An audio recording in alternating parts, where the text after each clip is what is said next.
Dada, hamda wote mimi nakuita tangia huko nyuma wewe hapo unisikia au unainama mwenyewe.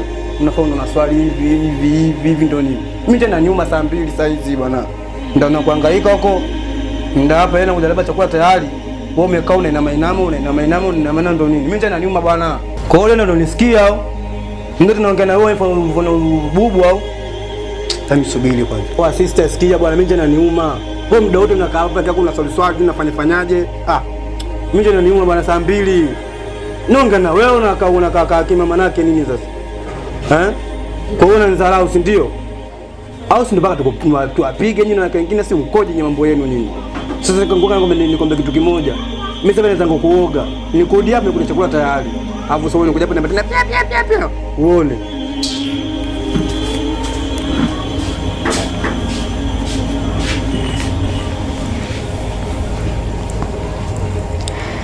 Mola wangu, naomba umsamehe kaka yangu, naomba umnusuru na kila jambo baya analolifanya ya Rabbi. Najua kaka yangu anapotea tangu kufa kwa wazazi wetu, amekuwa hana mwelekeo ya Rabbi, amekuwa anaenda njia ambayo sio kabisa. Yeye anabadilika hivi, mimi nani wa kuniongoza ya Rabbi? Hatuna mtu wote wa kumshika mkono na kumweka sawa zaidi yako. Naomba utusimamie kwa hili na unipe moyo wa subira mimi pia wa kuweza kumwelekeza kaka yangu kwa kila jambo analolifanya. Naomba unipe moyo ambao hutochoka wa kumshika mkono kila sehemu mbaya anapoenda ya Rabbi. Naomba tufungulie kila ambalo lilokuwa la kheri. Naomba umrejeshe katika njia iliyonyoka, katika mstari wa vijana wengine na wote marafiki zake waliokuwa wanaendelea na kujua wewe Allah. Naomba umwepushe na kila rafiki mbaya anayemharibu ya Rabbi. Hatuna kukimbilia zaidi yako, hatuna kumwomba toba zaidi yako ya Allah.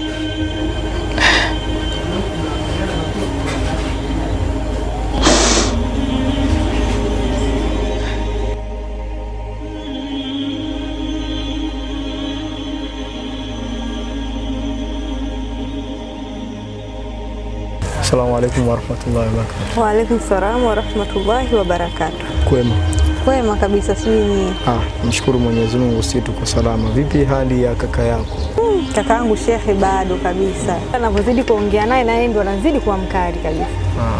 Basi tusichoke. Kikubwa kumwombea dua tu kwa Mwenyezi Mungu katika ibada zetu, kwa sababu sisi hatuna uwezo wa kumrudisha mtu katika mstari. Isipokuwa Mwenyezi Mungu Subhanahu wa Ta'ala, yeye ndiye mwenye uwezo wa kumrudisha mtu kwenye mstari. Kwa sababu Mungu anasema kuntum khairal umma, nyinyi ni umma bora, ukhrijat linnasi ta'muruna bil ma'ruf, mnatoka kwa ajili ya kuamrisha watu mema, watanhauna 'anil munkar, na kuwakataza maovu, watu'minuna billah, na mnamwamini Mwenyezi Mungu. Sasa tukifuata mwenendo wa Bwana Mtume Muhammad sallallahu alaihi wasallam na tukatoka kwa ajili ya kuwalingania watu na kuombea dua, basi tutakuwa ni wenye kufaulu. Sawa mama? Sawa kabisa. Sasa bwana, acha nikuache mimi nikaendelee na majambo mengine. Shukrani. Shukrani.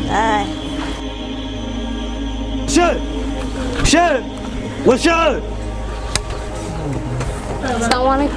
Sina shida salamu yako mimi. Nimekuja hapa nataka mumeo, kwa mume ndani yupo hayupo? Ameenda? Kaenda msikitini. Kwa hiyo nasikita mimi ndio mkutuma wewe uje ukaa hapa, si ndio? Sasa nisikize vizuri. Nisikilize vizuri. Sawa? Mwambie mumeo. Sitaki nisumbue tena katika maisha yangu mimi, sawa? Tena akome kwa nyumbani kwangu. Aje kwa dada yangu, sio pia mimi sitaki. Tena ndo habari bure hapa sasa hivi, umeelewa? Tena asinifuatie katika maisha yangu mimi. Anapenda letu tuswali. Wewe usikwenda msema mimi atakafula wewe. Sasa nifahamu sasa mwambie mumeo sitaki aje tena nyumbani kwangu. Na hata baba yake kuta babalani. Sitaki nishoboke kabisa. Eti kuswali ndo maana yake nini? Kama kusanya na bosi akaambia mke mtoto akaswali huko. Kuendeleza mimi. Sawa, ni wewe ufikisha habari. Pumbavu ni.